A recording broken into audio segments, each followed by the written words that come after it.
Mapapa-only rice ka na naman. Tapos, isawsaw pa sa suka na may kaunting toyo at tinadtad na sibuyas at tinikdik na bawang at sili. Ayun, solved na. Nakakatakam, diba? So, recipe for today, it's Pinoy pork barbecue.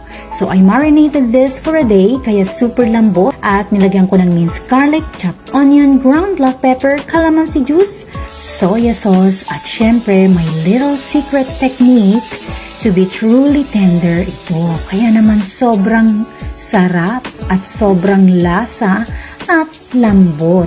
Ayan, it's cooked in my Ninja Wood Fire Grill on a medium heat. So, the taste of Filipino barbecue truly makes a good mark on the palate. Kaya iba, di ba? Kaya naman kahit ibang lahi nag-iiwan ng marka, and this is one of their favorite Filipino food. So, I always use pork shoulder for barbecue. Kasi pag pork belly, masyado itong mataba. So, I find this cut to be tender and perfect for pork skewers or barbecue and adobo.